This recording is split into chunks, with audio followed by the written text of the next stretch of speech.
26 जानेवारी 1911 महादेव म्हणजे त्यांना बाळशास्त्री असं म्हणत आणि गंगा माता यांच्या उदरी पुत्ररत्न जन्माला आला. सगळ्यांना अतिशय आनंद झाला.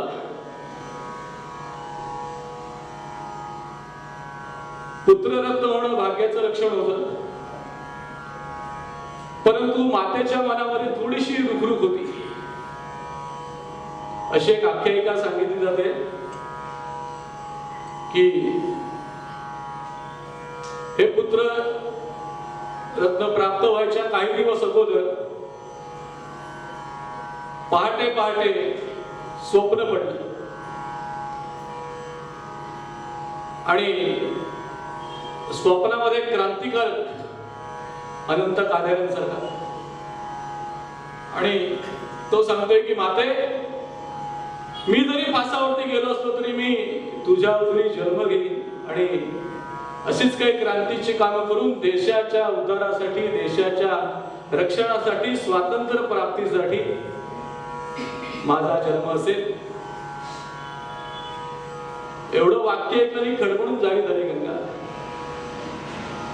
आणि नंतर काही दिवसांनी हे बालक जन्माला आपल्या पतीच्या म्हणजे बाळशास्त्रींच्या महादेवांच्या कानावरती गोष्ट घातली. म्हटले की स्वप्नावरती कसला विश्वास ठेवतेस? बरं, स्वप्न पडले ते की वाईट स्वप्न अशातला भाग नाही. देशाच्या कार्यासाठीच मुलगा जन्माला येणार आहे, चांगली गोष्ट. आणि बाळाचे पाय पाळण्यात दिसतात या न्यायाने. बाळ तामसी वृत्तीचं होतं. रात्र रात्र रडायचं, झोप लागून द्यायचं नाही घरामध्ये. घरामध्ये आजी होती आणि पुढे धार्मिक कार्यासाठी म्हणून वाती लागते, म्हणून वाती वळण्यासाठी त्या चातीवरती काम चालू होतं आणि ती चाती घरघळत या लहान बाळाच्या पायापर्यंत आली. तोपर्यंत बाळ रडत होतं आणि ती चाती पायाला लागल्याने बाळ रडायचं थांबलं. अगोबाई म्हटली, चाती लागल्याने बाळ रडायचं थांबलं म्हणजे हा क्रांतिकारक होणार पोरगा आत्तापासून दाखवतोय कधी म्हटले. बरं, नरसिंहाच्या कृपेने झालेला आहे. फाटक घराण्याची नरसिंहावरती भगवान आणि भगवान गणेशावरती अतिशय श्रद्धा. आणि मग पंचांग आणि कुंडली मांडली गेली. बारस 12व्या दिवशी अक्षर आलं भ आणि सहज मनामध्ये आलं भार्गव नाव ठेवावं. भार्गवराम म्हणजे परशुराम. गंगाबाई विचार करतात मनामध्ये, नरसिंहाच्या कृपेने जन्माला आले बालक, नाव ठेवले परशुरामांचं म्हणजे भार्गवराम. भार्गव. स्वप्न पडलेलं मुलगा क्रांतिकारक होणार. या सगळा ताळमेळ बघता म्हटले हा बहुतेक याच वृत्तीने पुढे जायचं वाटतं. आणि लहानपणापासून हा भार्गव अतिशय खोडकर, खट्याळ, अंगामध्ये रक्त, भरपूर खेळायचं, मस्ती करायची. म्हणून वडिलांनी 6व्या वर्षी मुंजीबंधन केलं. जसं तरुण वयाने म्हणतात ना, लग्न केलं की मुलं सुधारतील, तसं पूर्वीच्या काळामध्ये समजत होता. मुंज केले की जरा व्यसन बसेल, संस्कारामध्ये आणता येते. आपल्याकडे सुभाषित आहे, लालयत पंचवर्षांनी दर्शवर्षांनी झाडे नाही. 5 वर्षापर्यंत मुलाचे लाड करावे, त्यामुळे 5 वर्ष होऊन गेली म्हणजे आता मुंज करावी. बरं, घरामधलं वातावरण जसं धार्मिक होतं त्याचप्रमाणे राष्ट्रीय विचारांचं होतं. मुलाला सरकारी शाळेत पाठवायची नाही, त्यामुळे घरामध्येच अमरकोश, रूपावली वगैरे सारखे ग्रंथ शिकवायला सुरुवात झाली. बुद्धीने तल्लख होते, त्यामुळे हे सर्व आत्मसात केलं. आणि हे सर्व आत्मसात करत असतानाच 1920 साली लोकमान्य टिळकांचं निधन झालं. हे सर्व फाटक घराणं लोकमान्य टिळकांना अतिशय मानणारं. घरामध्ये केसरी येत असे, अर्थात त्याकडे आजच्यासारखं काही गोचर होते ते अशातला भाग नाही, आणि बातमी काही आजच्यासारख्या 24 तास होता अशातला भाग नाही. टिळक गेल्याची वार्ता काही दिवसांनी यांना समजली आणि महादेव शास्त्रींनी संध्याकाळी स्नान केलं. काही लोक उत्सुकपणे म्हणाले, काय हो टिळक गेल्यामुळे तुमचे वडील गेले होते की आंघोळ करताय? त्याच्यावरती बाळशास्त्रींनी उत्तर दिलं, म्हटले लोकमान्य होते ते, लोकमान्य म्हणजे मला वडिलांसारखेच आहेत म्हटले. इतक्या राष्ट्रीय विचारांचा पगडा त्यांच्यावरती होता. आणि मग त्यांच्या नावाने एक राष्ट्रीय शाळा दापोलीमध्ये जायगाव परिसरामध्ये सुरू झाली आणि या शाळेमध्ये शिक्षण घ्यावं असं या भार्गवांनी ठरवलं. आणि त्या अगोदरच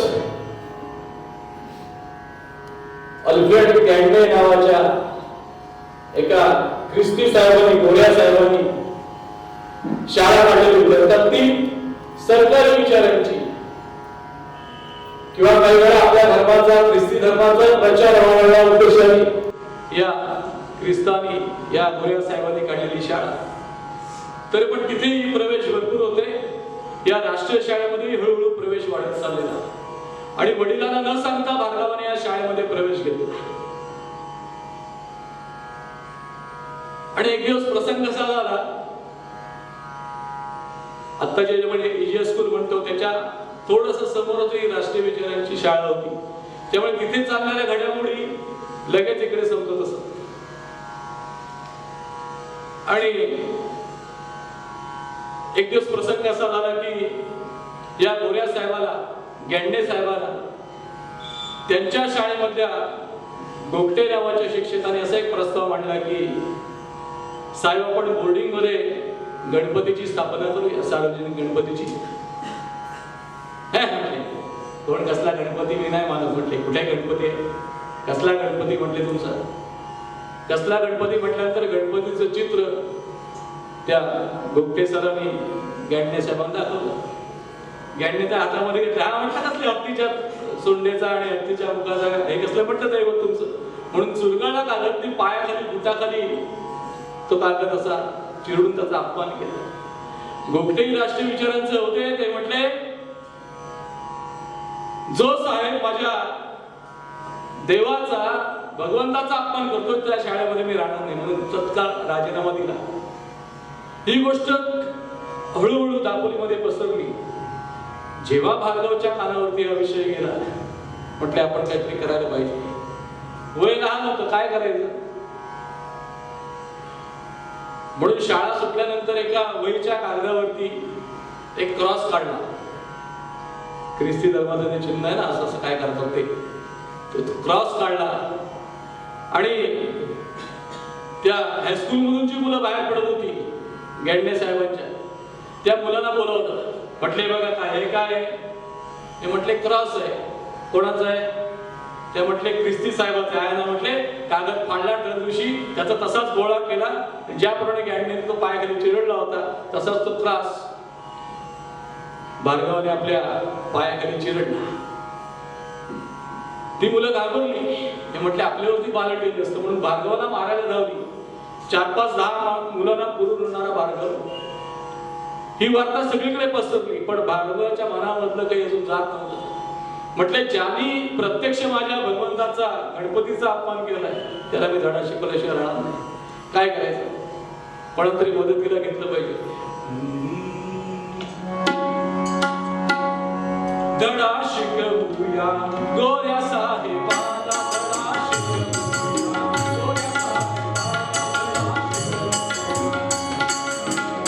बाल भार्गवा मनी पेट गेला, बाल भार्गवा मनी पेट गेला. अप्पा मंडळी तो संगती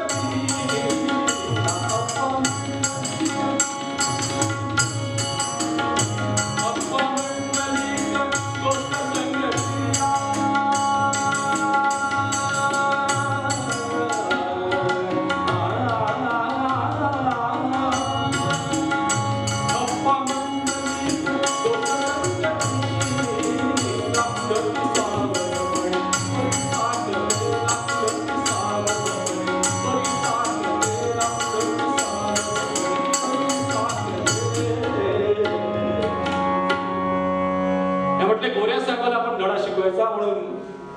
आप्पा म्हणली म्हणजे आप्पाला म्हणजे त्यांचे मित्र आप्पा म्हटले आपण एक काम करायचं काय म्हणून सगळी योजना समजावून सांगितली.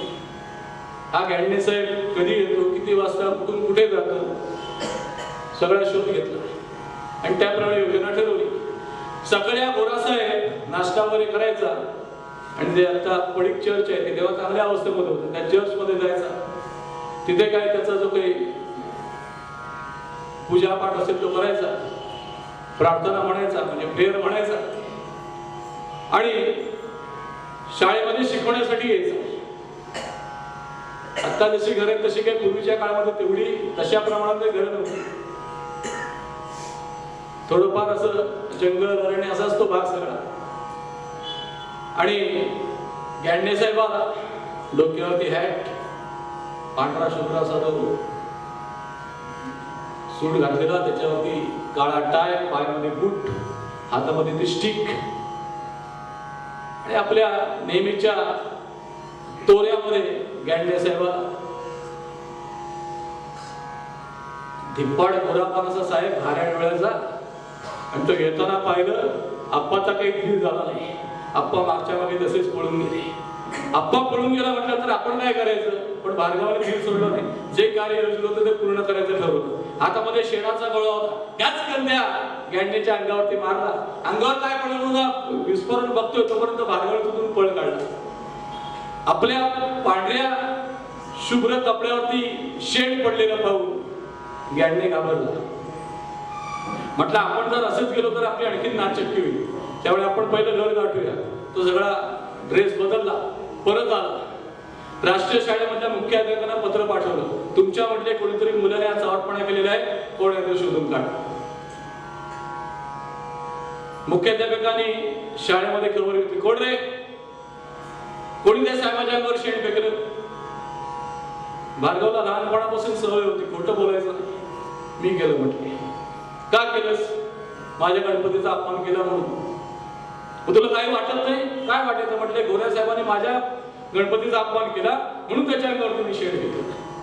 मुख्याध्यापक थोडेसे कावले, मारलं भार्गवला, परंतु मी म्हटले काय या साहेबाची माफी वगैरे मागणार नाही.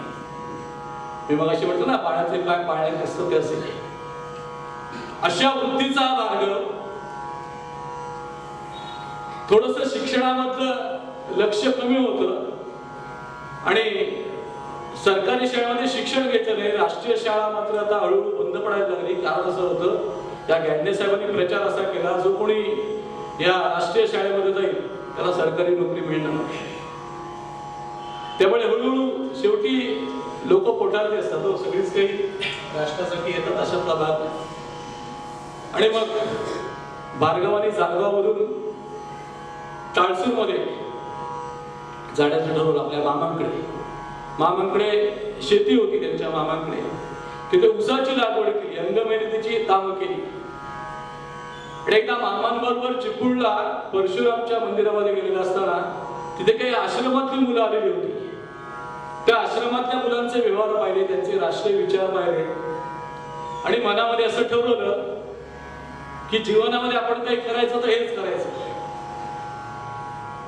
राष्ट्रासाठी काहीतरी करायचं. काय करायचं काय करायचं मनामध्ये होतं, परंतु काय करायचं याची निश्चित दिशा नव्हती. ती दिशा मिळावी म्हणून अशा एखाद्या राष्ट्रीय विचाराच्या शाळेमध्ये किंवा आश्रमामध्ये जावं असं ठरवलं. आणि एकदा ठरवलं की ठरवलं. अनेक ठिकाणी प्रयत्न करून झाले, परंतु तशी काही संधी मिळत नव्हती. आणि अचानक त्यांच्या कानावर आलं की वाईला जी प्राज्ञा पाठशाळा आहे ती राष्ट्रीय विचारांची देखील आहे. तिथे संस्कृतचं देखील उत्तम अशा प्रकारचं आपलं अध्ययन होऊ शकेल आणि राष्ट्रीय विचारांचे असे केवलानंद भारती तिथे आहेत. म्हणजे नारायण शास्त्री आपटे, नारायण शास्त्री मराठे हे देखील तिथे आहेत. जायचं कसं? एक सायकल, त्यांनी जुनी सायकल स्वतः मेहनत करून त्याच्यामध्ये आलेल्या कमाईमधून मिळवलेली होती. ती जुनी सायकल घेतली आणि वाईपर्यंत जायचं ठरवलं. साधारण 100 मैलाच्या वर अंतर आहे. रस्ता सगळा घाटाचा अवघड रस्ता आहे.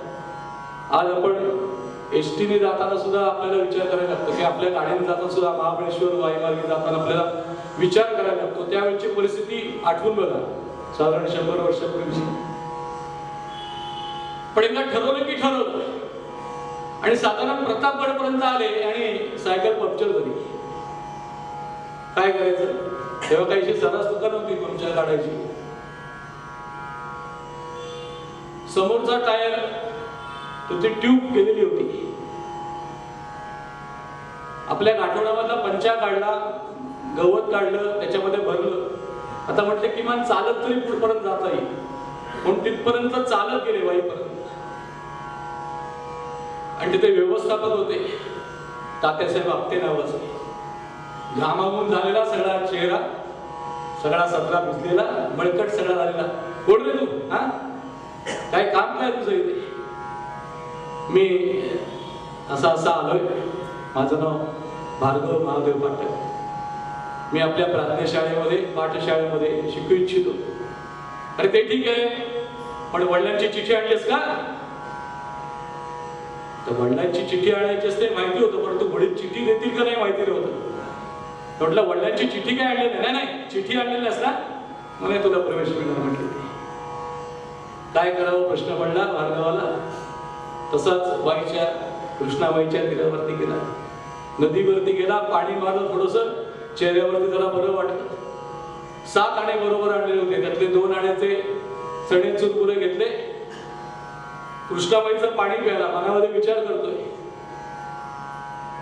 आज तात्या नाही म्हटले, उद्या आपण प्रत्यक्ष नारायण शास्त्रींची भेट घेऊ आणि मग ठरवू म्हटले काय करायचं ते. दुसऱ्या दिवशी सकाळी स्नान केलं नदीवरतीच आणि नारायण शास्त्रींची भेट घेतली. सगळा मुद्दा कथन केला. नारायण शास्त्री म्हटले वडिलांची चिठ्ठी आणलीस का?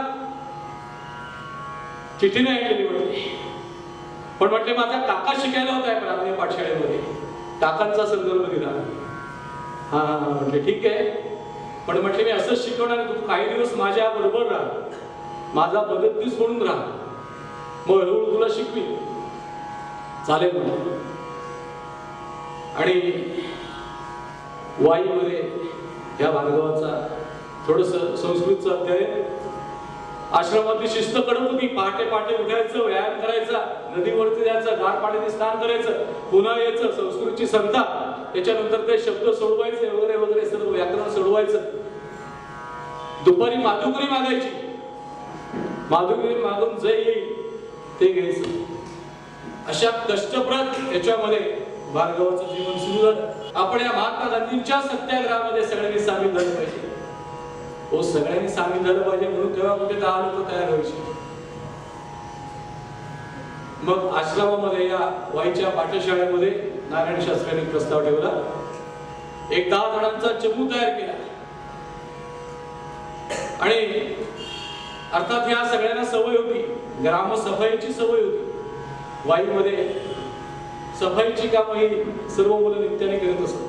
त्याच्यामध्ये भार्गव अतिशय आनंदाने काम करत असे. इतर मुलं काम करायची, परंतु ते कोणीतरी सांगतंय म्हणून, परंतु भार्गव मात्र हे काम अतिशय आनंदाने करायचं. आणि मग सत्याग्रहाची सर्व फळी तयार केली. मिठाचा सत्याग्रह करायचं ठरवलं. मिठाच्या सत्याग्रहासाठी हे सर्वजण तयार झाले. त्यावेळी लोक करायचे काय, हे सत्याग्रही समुद्राचं पाणी आणायचं, ते त्या टाक्यांमध्ये जमा करायचं, विशिष्ट प्रक्रिया करायची, त्यातून जे मीठ येईल ते गांधी मीठ म्हणून विकायचं. अर्थात लोक गांधी मीठ होतं म्हणून देणगी स्वरूपामध्ये काही पैसे देऊन खरेदी पण करत होते. परंतु सर्व उपद्व्याप करताना ब्रिटिश सरकारच्या लक्षात आलं की गांधींची लोकप्रियता वाढते आणि सत्याग्रही देखील ऐकायला तयार होते. आणि असं करता करता करता शिरोड्याला मोठा असा सत्याग्रह करायचं ठरलं की जे तयार मीठ असेल सरकारने केलेलं ते लुटायचं. असं करता करता जी पहिली फळी होती त्या पहिल्या फळीने जवळपास शेकडो मण मीठ लुटलं आणि गावामध्ये विकलं. ब्रिटिश सरकारच्या लक्षात आलं सत्याग्रहाचं आवरलं नाही तर आपली काही खेळ नाही. म्हणून क्रूरतेने ब्रिटिशांनी ते आंदोलन मोडायचं ठरवलं. आणि दुसऱ्या फळीमध्ये भार्गव आणि त्याच्याबरोबर त्याचे 2-3 मित्र यांनी या शिरोड्याला सत्याग्रह करायचं ठरवलं आणि त्याच वेळी या पोलिसांनी ठरवलं, सुरुवातच केली ती लाट्याकाठ्यांनी. सहानुभूती वगैरे काय नाही म्हटले, सत्याग्रह शरण्या वगैरे काय नाही, लाट्याकाठ्यांचे प्रहार करायला सुरुवात केली. जे लोक ऐकतील तर ठीक आहे, भार्गवला तर त्या डीएसपीनी खाली पाडलं आणि आपल्या बुटाच्या लालाने पाठीवरती अक्षरशः प्रहार करून पाठ रक्तबंबाळ केली. परंतु भार्गव डगमगला नाही. अशा परिस्थितीमध्ये तिथून मीठ त्याने उचलून आणलं आणि या सर्व प्रकारामध्ये 4 महिन्याची कैद भार्गवाला झाली. ती पहिली कैद आहे भार्गवाला झाली. आणि मग सुटून परत आले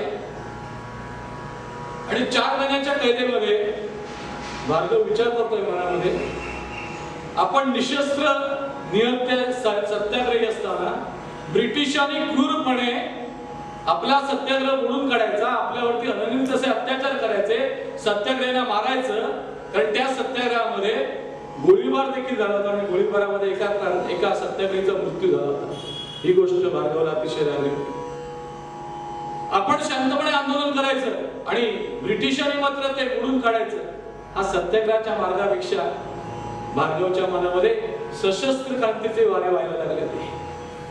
आणि सशस्त्र क्रांती करावी म्हणून लक्षात असं आलं की, किंवा भार्गवच्या असं मनात आलं की त्यावेळेस राजगुरू सुखदेवांना अटक केली होती, राजगुरूंना अटक केली होती काशीमधून. तेव्हा भार्गवला असं वाटलं की बहुधा ही सूत्र सगळी काशीमधून आणत असावी क्रांतिकारकांची, तेव्हा आपण काशीमध्ये जाऊया. पण काशीमध्ये जाणं वाईपासून तसं सोपं नव्हतं.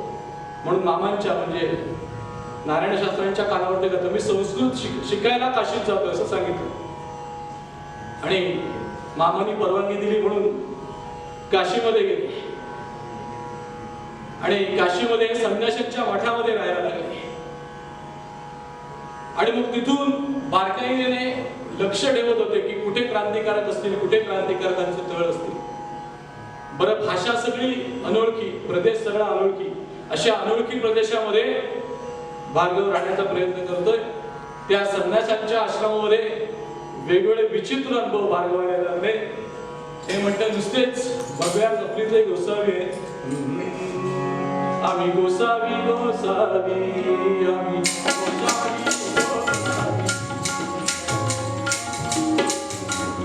आम्ही गोसावी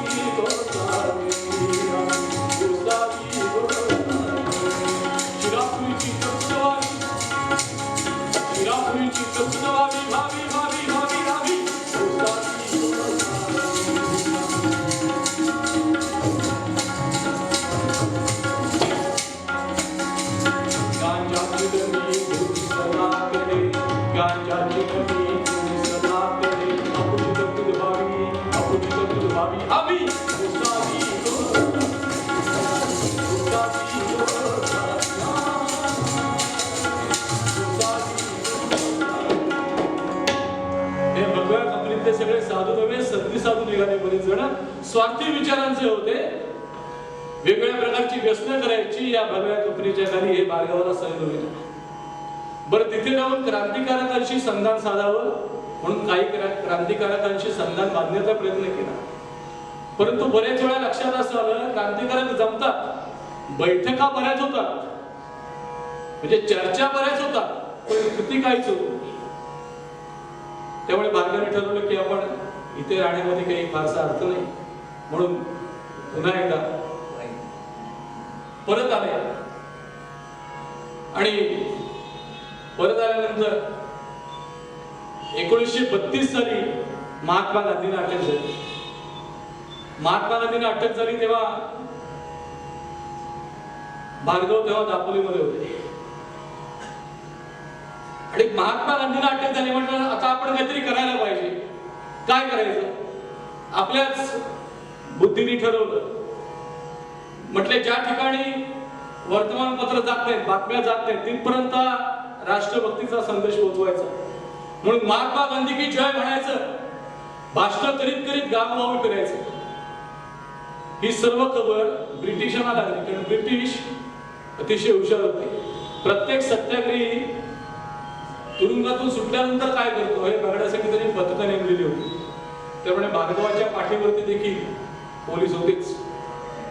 भार्गव दरवेळेस युक्ती अशी लढवायचा की आज समजा जालगावला भाषण केलं की सांगायचं उद्या मी करंजगावला भाषण करणार असं जालगावच्या भाषणामध्ये डिक्लेअर करायचं. त्यामुळे पोलीस करंजगावला पोहोचायचे. पोलीस करंजगावला असायचे तेव्हा हा कुठेतरी आपटी गावामध्येच असायचा. असं एक नाही दोन 14-15 ठिकाणी हुलकावणी दिली. आता मात्र पोलीस शिडले. म्हटले या भानगावचा माग घ्यायचा आणि याला पकडायची. आणि मग राष्ट्रद्रोह केला म्हणून 6 महिन्याची कैद फरमावली गेली आणि 200 रुपयाचा दंड. आता 200 रुपये भरायला कोणाकडे होते. त्यामुळे मग कैद झाल्यानंतर घराचा लिलाव करायचं ठरलं, परंतु सर्वांच्या वाटणे काही झाले नव्हते. त्यामुळे त्यांच्या हिश्श्याचा काही भाग लिलाव करायचं ठरवलं. लिलावामधून ती भांड्या कुंड्यांमधून 20 रुपये आले होते. उरलेले पैसे कसे जमा करायचे तो नाद सोडून दिला शेवटी. बरं, सर्व फाटक कुटुंबीय भानगावच्या पाठीशी अतिशय ठामपणे उभे होते. ही अतिशय महत्वाची गोष्ट आहे.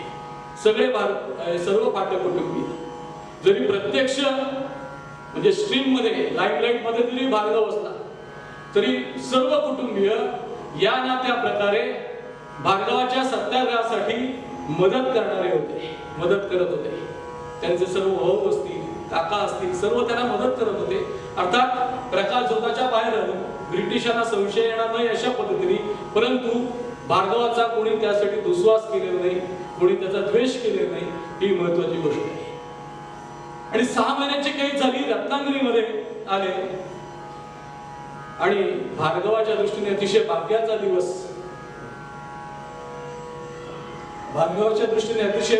दिवस आला.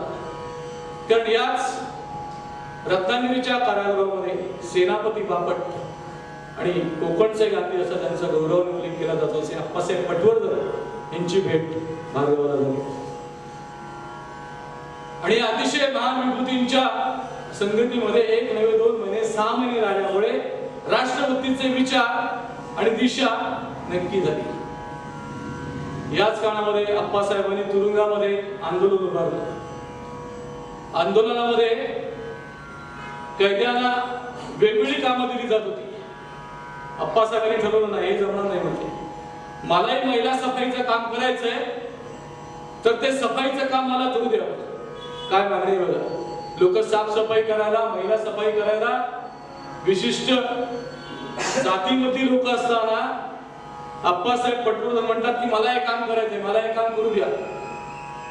सरकार तयार नव्हतं, की लोक पण तयार होती, त्याला कारण वेगवेगळी होती. म्हणून त्यांच्या विरोधात उपोषणाचा हत्यार उपसला अप्पासाहेबांनी. त्यांच्या बरोबर हा भार्गव आहे आणि या उपोषणाला यश आलं. 1 नव्हे 2 नव्हे 46 दिवसाचं उपोषण केलं अप्पासाहेबांनी आणि ते अखेर परवानगी मिळाली महिला सफाई करायची. आणि मग सकाळी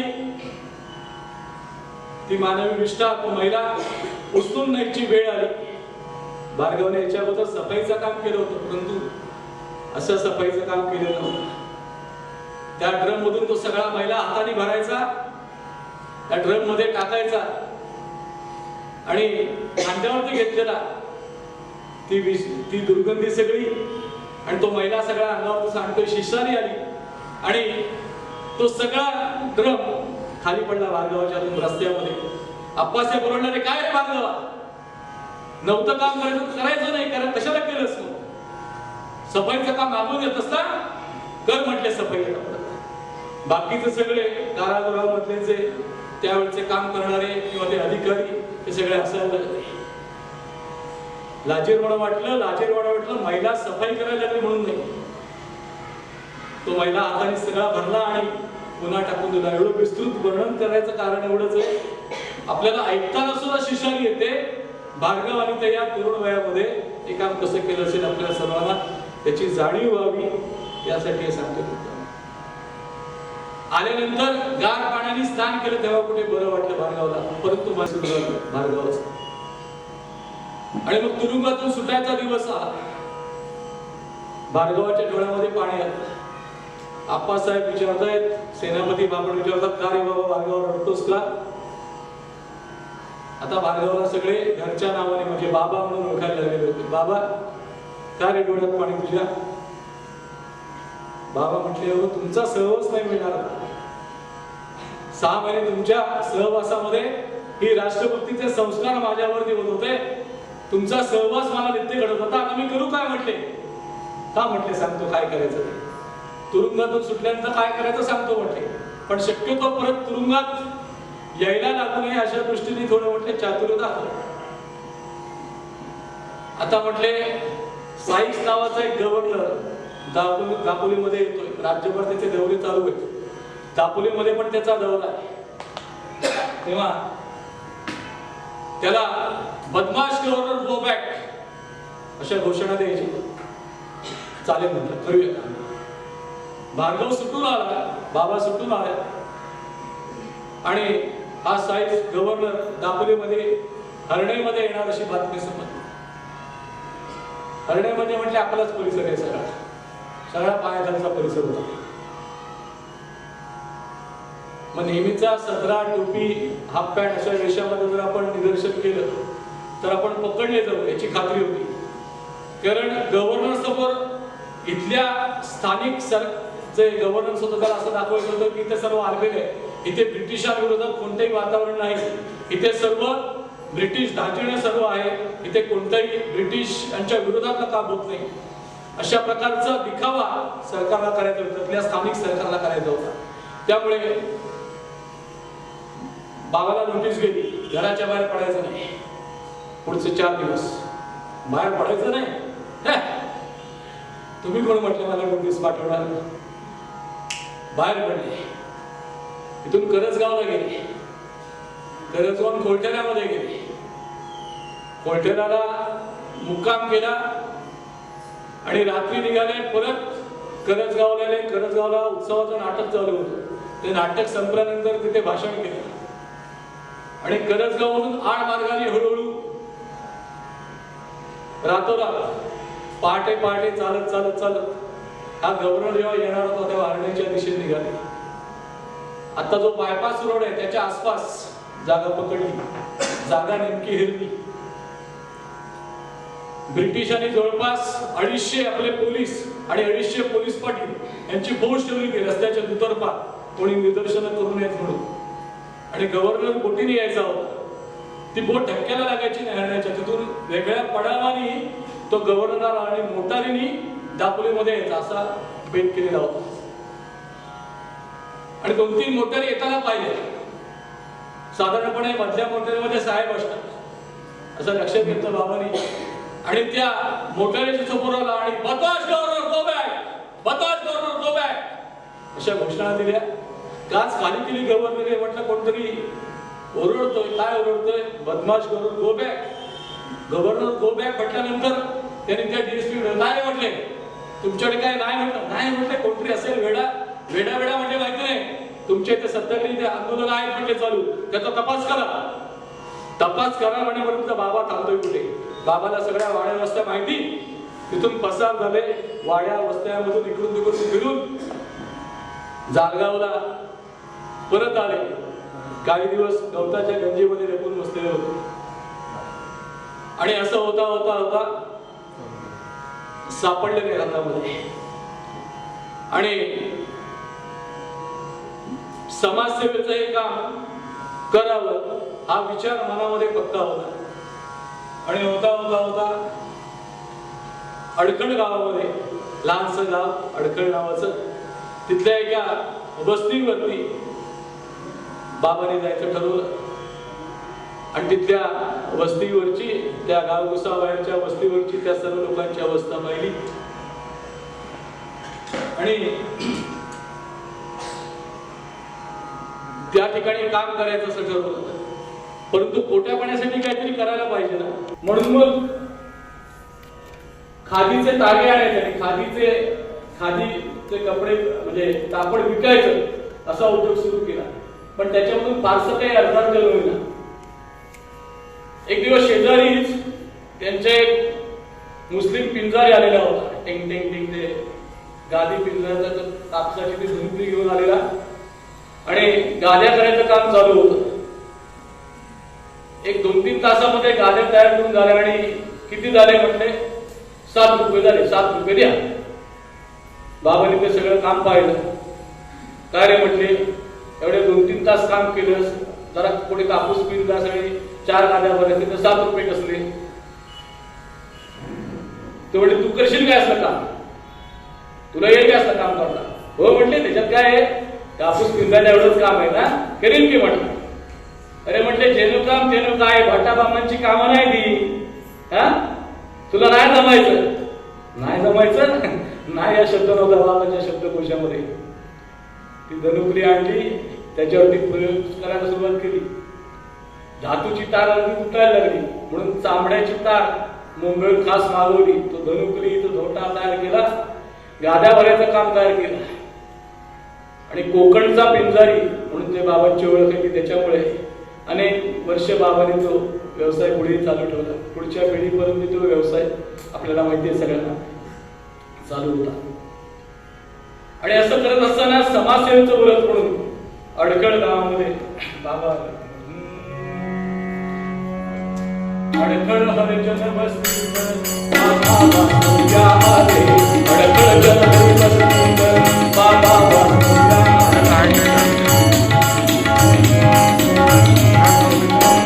बाबुनी जनाचे आनंद बाबुनी जनाचे आनंद सफाई केली सफाई केली राई राई जगताची बोलते जगताची बोलते परिमाण समस्या मोठी तो विचार करू परिमाण समस्या मोठी तो विचार करू लावी विघटनवती लावी विघटनवती परिसहाय कोण परिसहाय कोण परिसहाय कोण. अडखळमध्ये बाबा आले, सफाईचं काम हातामध्ये गेलं आणि लक्षात असं आलं या वस्तीमध्ये पाण्याचं दुर्भिक्ष मोठं आहे. त्यामुळे पाण्याचं दुर्भिक्ष नाहीसं करावं म्हणून विहीर खोदायचं असं ठरवलं. वाडीवरच्या सगळ्यांना एकत्र केलं. म्हटलं आपण एक विहीर खणूया. अरे बाबा या टाका गोळ आहेस हा, या जागेला पाणी लागलं वय हा. बाबा म्हटलं प्रयत्न तर करू नको, प्रयत्न तर करूया. तुला करायचं असलं तर कर म्हटले. बाबा मनामध्ये विचार करतो मी माझं सगळं सोडून यांच्या पाठी आलोय, विहीर खोदायची यांच्यासाठी. म्हटलं ठीक आहे तुम्ही कोणी येत नाही ना. एकट्याने काम सुरू केलं विहीर खणायचं, तरी कोणी मदतीला येईल. मोठे आश्चर्य वाटलं लोकांचं. बाबा एकटा विहीर करतो ही गोष्ट अंधाऱ्यापर्यंत पसरली. काही लोक मदतीला आले. त्यांच्याच वस्तीवरचे मुंबईमधले काही तरुण आले. अरे म्हटले बाबा तुमच्यासाठी काम करतोय आणि तुम्ही नाही म्हणता कामाला, हा तुम्ही नाही म्हणता. आणि त्यातले काही तरुण मदतीला आले. दोघा तिघांच्या मदतीने काही फुटावरती पाणी लागलं. पाणी लागलं म्हटल्यानंतर वस्तीवरची माणसं बघायला आली. पाणी लागलंय म्हटल्यानंतर पाणी बघितलं विहिरीला लागलं. 2-3 फूट पाणी होतं. पाणी वाढायला लागलं होतं. पण प्रत्येक ठिकाणी काही ना काहीतरी लोक असतात ना मिठाचा कडा घालणारी.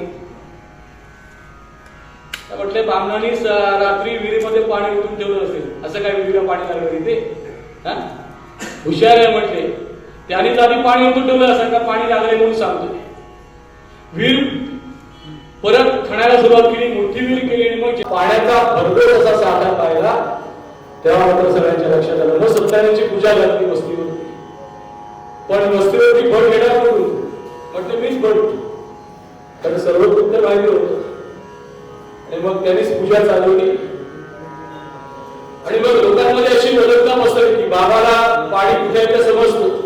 बाबाला आठवण चांगला आहे, बाबा आमच्या वस्तीवर एखादी विहीर पाडून जायची. हा बाबा ठीक आहे करूया, तुमच्या सगळ्यांच्या सहकार्याने करूया. म्हणून ट्रान्सफरला 1-2 ठिकाणी, इकडे अंजलाच्या भागात 1-2 ठिकाणी अशा 5-6 विहिरी बाबांना पाणीवाले बाबावर ओळखायला लागले सगळे.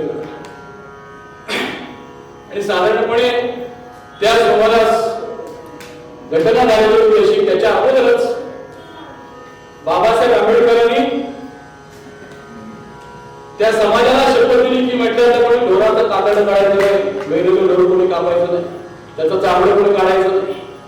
त्यामुळे व्हायला असं लागलं, या सर्व मृत ढोरांचं जे चामडं आहे, ही सगळी जी संपत्ती आहे ती फुकट जायला लागली. बाबाच्या अनेक दिवस मनामध्ये होतं की आपण कातड काढावं, परंतु संधी मिळत नव्हती. एकदा अंजोल्याच्या दांडेकरांची एक गाय मरून पडली समजली. बाबा तिथेच होते. 5-6 जणांच्या मदतीने ती गाय पुरायचं असं ठरवलं आणि नुकतीच मेलेली गाय होती. बाबाच्या मनामध्ये पटकन विचार आला, गायीचं चामडं पाहिलं, त्या गायीचं कातड पाहिलं, म्हणजे तुटू की नाही, हे कातड काढलं तर पण काढणार कोण, माहिती कोणाला आहे, म्हणजे मी काढतो. मी काढतो म्हणणं सोपं आहे, मी काढतो म्हणणं सोपं आहे. हो, हातामध्ये काही उपकरण नाही, काय नाही. अडकलच्या वस्तीमधला त्यांचा मित्र आठवला, विठ्ठल नावाचा. त्याला म्हटले, बाबा जरा चल, तुझ्याकडचा सुगा घेतो, कातड काढतोस तू. म्हटलं, हे बाबा, आम्हाला बाबासाहेबांनी शपथ दिली, आम्ही काही शपथ पडणार नाही. तुम्हाला आवडतं तर मी सांगेन कसं करायचं ते, तुम्हाला सुगा पण देईल, पण मी काय हे काम करणार नाही. मी हे काम करणार नाही. म्हटलं, बाबा म्हटलं, मी करतो काम हे.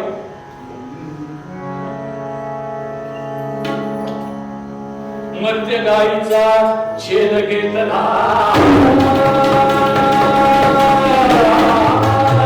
मर्त्य गाईचा छेद घेतला, मर्त्य गाईचा छेद घेतला, बाबा म्हणला, मर्त्य गाईचा छेद घेतला, बाबा म्हणला,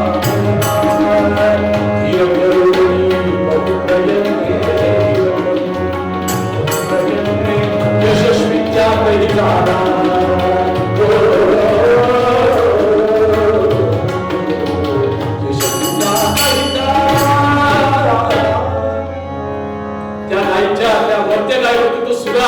फिरवला, त्या कातडीचा छेद घेतला, रक्ताची चिळकांडी उडाली बाबाच्या अंगावरती. आधी असं कधी काम केलं नव्हतं. बाबा मनामध्ये थोडासा घाबरला, हात थोडासा थरथरला, पण क्षणभरच.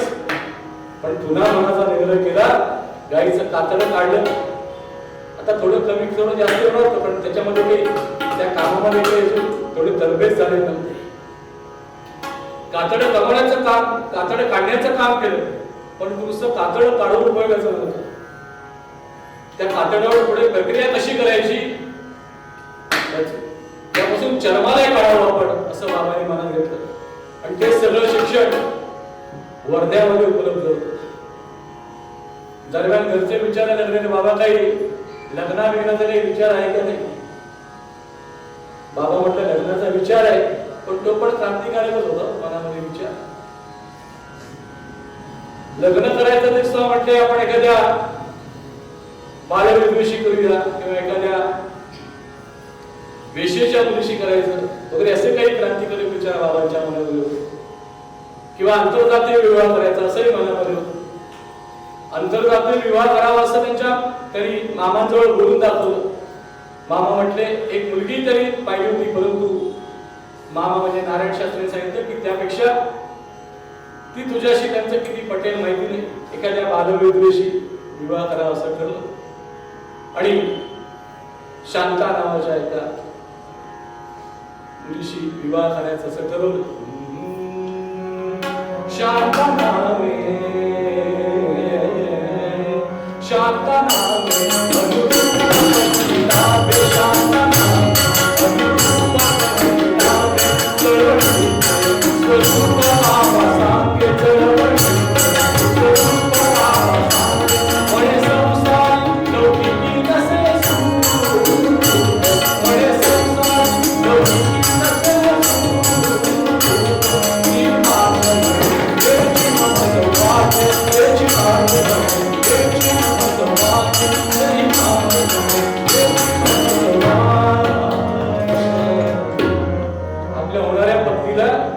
पत्र पाठवलं, म्हणजे आता सारखं प्रेमपत्र नव्हे. बाबांनी त्याच्यामध्ये स्पष्ट लिहिलं मी अशा प्रकारचं महिला सफाईचं काम करतो. सत्याग्रहामध्ये आहे, 2-3 वेळा तुरुंगवास बघून झालेला आहे. दोघांचं कातड काढतो, पुढे जाऊन चर्मालय काढायचा विचार आहे. तुला जर असं वाटेल की संसारामध्ये भरपूर पैसा मिळेल, चांगलं सगळं खायला मिळेल, कपडा लत्ता मिळेल, म्हणजे पोटापुरतं मिळेल, परंतु सुख सोय अशी जर तुला वाटत असेल संसारामध्ये मिळेल, त्यापेक्षा जर येणार असलीस तर मला काय ते कळव. त्याच्यावरती शांताने एका ओळीचं पत्र लिहिलं, मला सर्व मान्य आहे. सर्व मान्य आहे म्हटल्यानंतर लग्न झालं, संसार सुरू झाला आणि इकडे बाबांनी मनामध्ये ठरवलेलंच होतं, त्यामुळे वर्ध्यामध्ये पत्रव्यवहार चालू केला. वर्ध्यात शिक्षण घेतले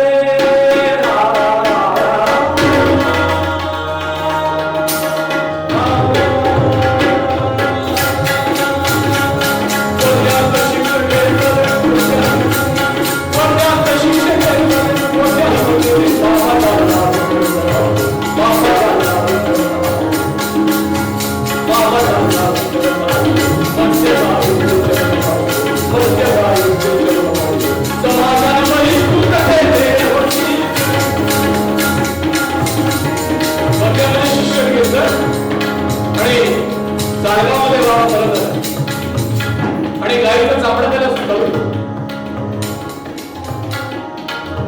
आणि मरते गाईचं चामडं काढायचं सुरुवात केली.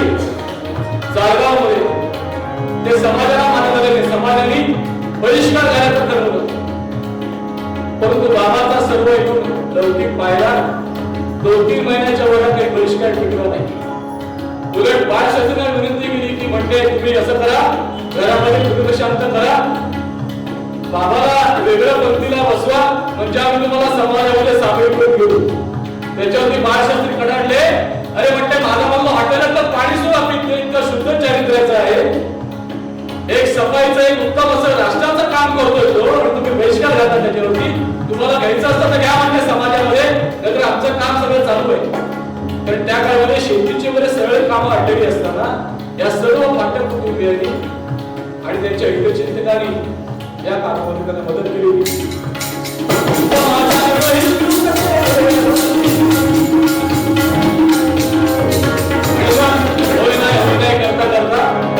तो बहिष्कार उठला आणि मग जिल्हाभर फिरावं असं ठरलं. कशासाठी? मृत डोरांचं चामडं काढायचं, ते कमवायचं, याचं सर्व शिक्षण द्यावं की पण त्याचा प्रचार प्रसार व्हावा. म्हणून अप्पासाहेब पटवर्धनी त्यावेळेस 1001 रुपये प्रोत्साहन म्हणून बाबाला दिले आणि बाबा अतिशय खुश झाला. मनामध्ये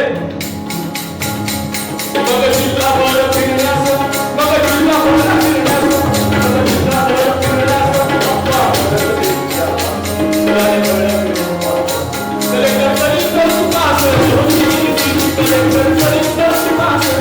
सरकार दरबारी कौतुक व्हायला लागलं. मग बाबा तुम्ही निश्चयाचे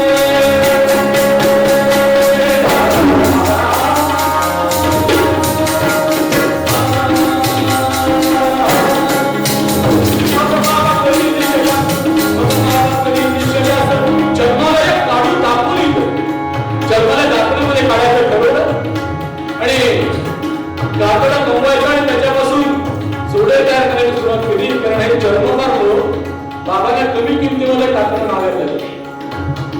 त्यामुळे बाबा म्हटले आपण स्वतः चोडे करायचे, नुसते चोडे करून करणार काय म्हणून त्याचं दुकान काढलं.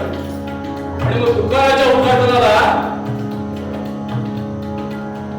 बाळासाहेब खेर तत्कालीन मुख्यमंत्री त्यांना बोलावलं.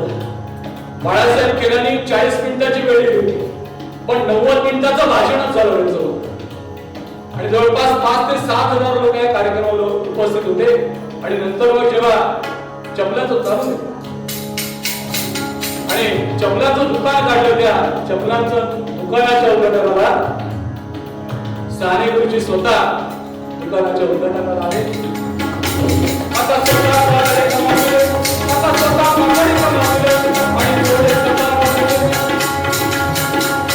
आणि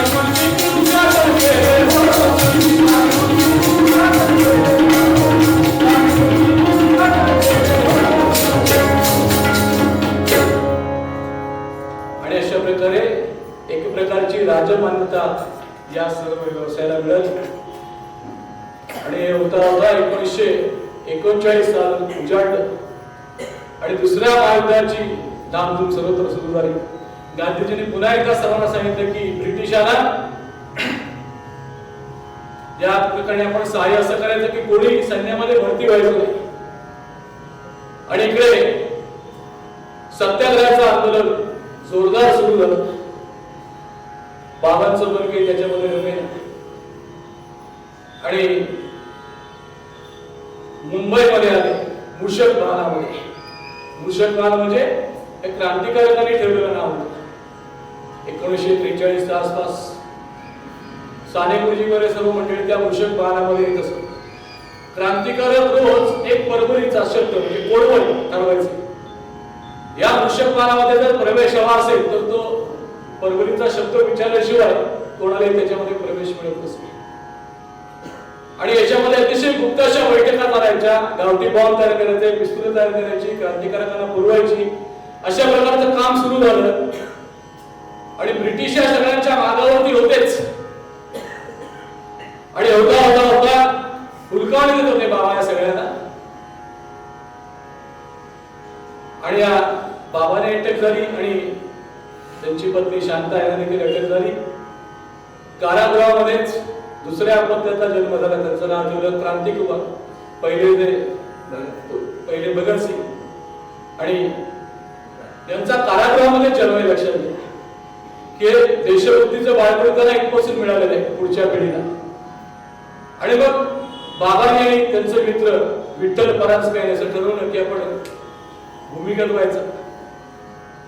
आणि भूमिगत होण्याचं ठरवलं आणि ब्रिटिश सरकारने 5,000चं इनाम लावलं जो बाबाला पकडून देईल त्यासाठी.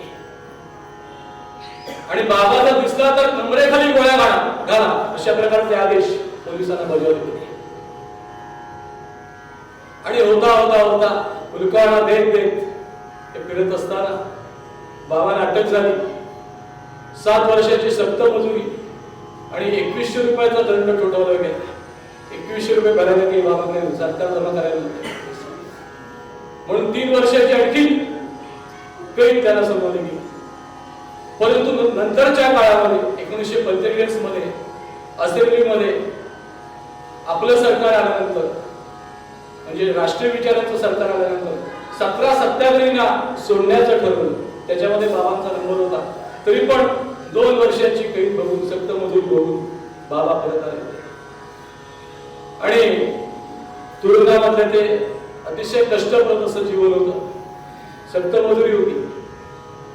एक भाकर त्याने नमुना नारळीचा तुकडा सिमेंटचे असा होतो अतिशय कडक की जेणेकरून क्रांतिकारकांचं मनोधैर्य खच्ची व्हावं, त्यांना काही खायला मिळू नये, जडपणे त्यांचं शारीरिक मानसिक खच्चीकरण व्हावं असा हेतू असायचा. आणि अशा सर्व परिस्थितीमध्ये बाबा परत आले. आणि मग 1947 साली स्वातंत्र्याचा दिव्य सूर्य उगवला.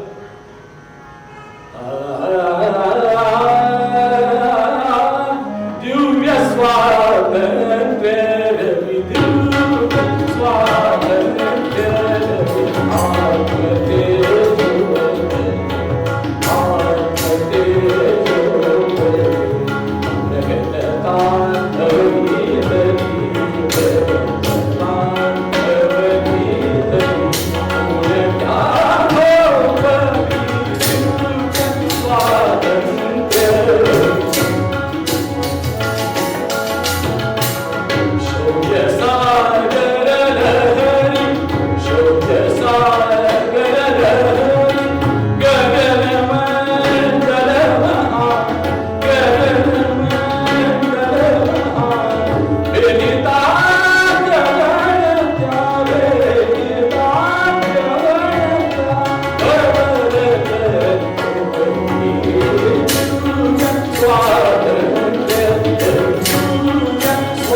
भारत स्वतंत्र झाला.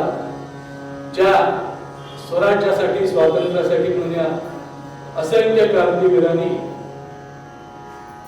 अहोरात्र असे कष्ट घेतले, अहोरात्र अशी मेहनत घेतली, ते कष्ट फळाला आले आणि त्यानंतर मात्र थोडीशी परिस्थिती बिकट झाली.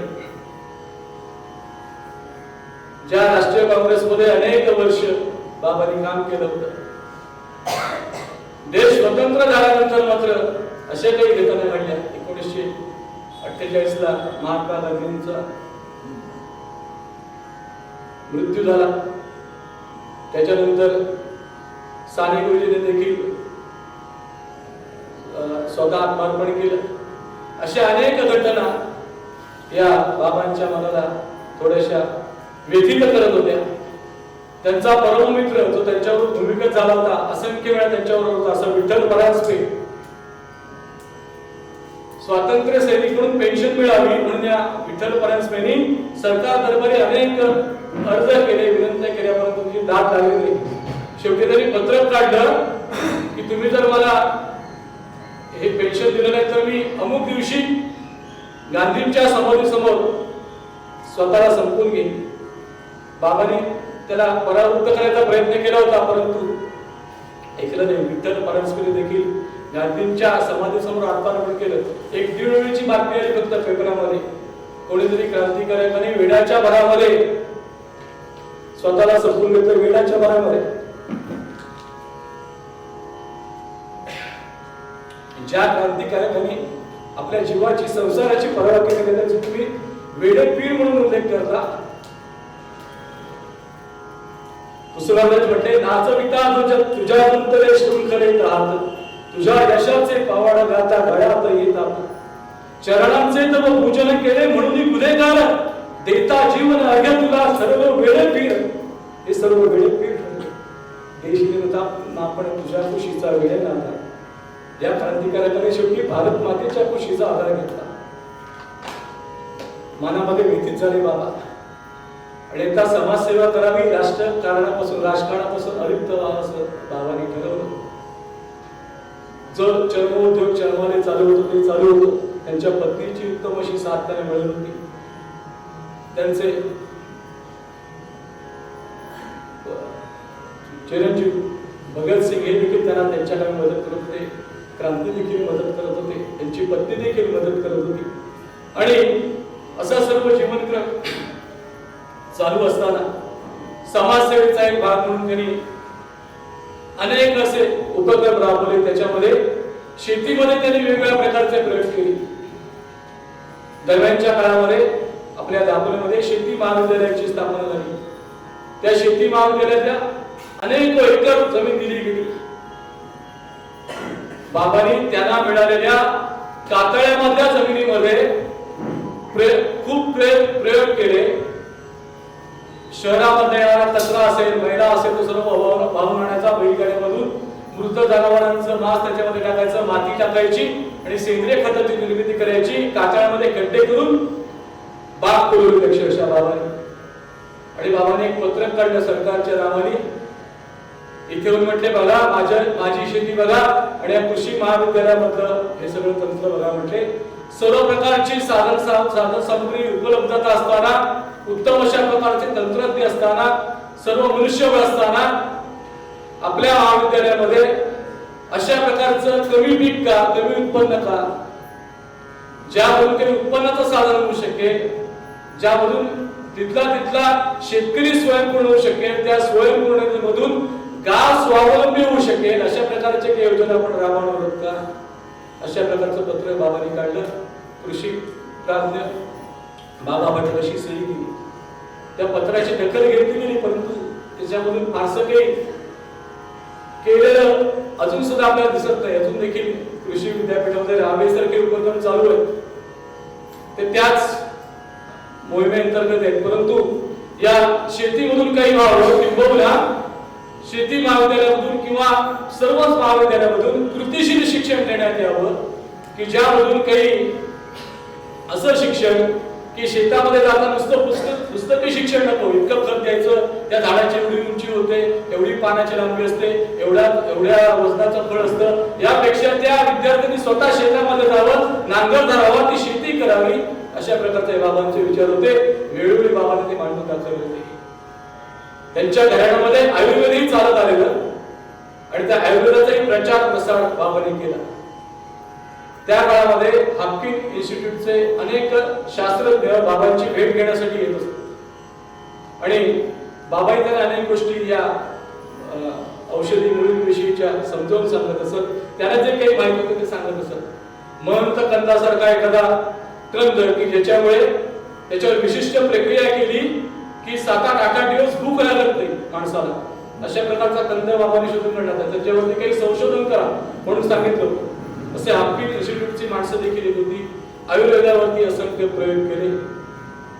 सुरमणापासून निघणारी नीरा जी पुढे त्याची दारू बनते किंवा त्याच्यापासून नशा होते म्हणून त्या सगळ्या प्रक्रियेवरती सरकार निर्बंध लागले होते. नीरा उद्योग सुद्धा बाबांनी चालू केला होता. असे अनेक उपक्रम बाबांनी चालू केले होते. सांगा तितक्या त्यांच्या आयुष्यामधल्या घटना क्रम मला जेवढा स्मरला, जेवढा मला सांगता आला तेवढा सांगायचा प्रयत्न केलाय. खूप मोठं चरित्र आहे बाबांचं. पण या सगळ्यापेक्षा सुद्धा बाबांनी ते सांगितलं ते अतिशय महत्वाचं आहे. बाबांची जेव्हा साथी झाली, साथी शांती त्याला तर्कतीर्थ लक्ष्मण शास्त्री जोशी वगैरे सर्व मान्यवर मंडळी आली होती आणि अनेक मान्यवरांच्या तून हे उद्गार झाले की बाबासारखा माणूस होणार झाला नाही आणि याच्यापुढे होणार नाही. बाबाने या गोष्टीचं अतिशय वाईट म्हटलं. अनेक जण असं म्हटले की बाबांनी त्यांचे अनुयायी निर्माण करावे.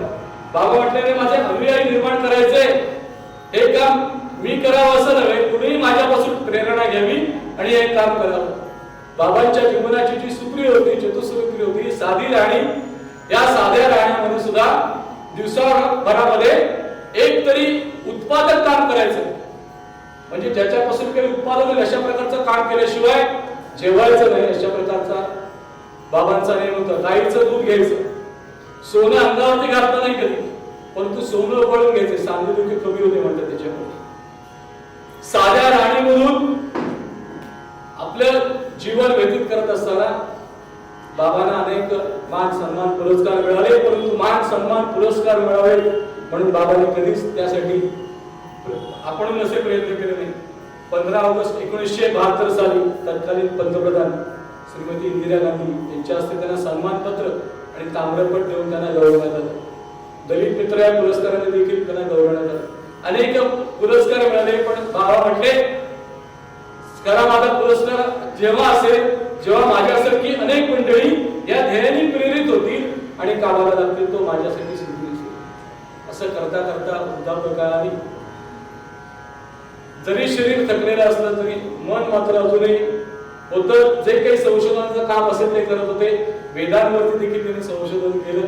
अनेक प्रकारच्या आयुर्वेदिक वनस्पतींवरती संशोधन केले. सर्व कार्य अव्याहतपणे चालू असताना 5 सप्टेंबर 1981 ला छातीमध्ये कळ येण्याचं निमित्त झालं. बाबांनी आपला देह ठेवला, परंतु कीर्ती रूपाने आज त्यांना जी पदवी दिली गेली नरकतीर्थ, नरकतीर्थ म्हणजे नरकातून सुद्धा अमृत निर्माण करता येतं हे बाबांनी आपल्या कृतीमधून दाखवून दिलं. असे नरकतीर्थ थोर समाजसेवक, क्रांतिकारक बाबा पाटक यांच्या विनम्र असं स्मृतीला विनम्र अभिवादन करायचं. मनुष्य जन्माचे करावे सार्थक म्हणजे काय, हे सार्थकत्व नक्की कशात असतं हे बाबांचं जीवन पाहिलं की लक्षात येतं. मी पुन्हा एकदा सांगतो, बाबांची महती गाण्याची माझी योग्यता नाही. ज्योतीने तेजाच्या आरती असं म्हणण्याची योग्यता नाही. ते तेज आहे, मी ज्योती आहे असं म्हणायला मी धजावत नाही. कारण हे सर्व मी काही पुस्तकांमधून किंवा पाठ्यपुस्तकांशी थोडीफार चर्चा करून जे काही त्याच्यामधून मला समजलं ते आपल्यापर्यंत मांडण्याचा प्रामाणिक प्रयत्न केला असेल. जे काही अधिकपूर्ण झालं असेल त्याची क्षमा करा. मूळ पद्यामध्ये संत नामदेव महाराज आपल्याला हे सांगतात की मनुष्य जन्माचं खऱ्या अर्थाने सार्थकत्व याच्यामध्येच आहे की हा विवेक, ही बुद्धी आम्हाला लाभावी हेच परमेश्वराचे चरणी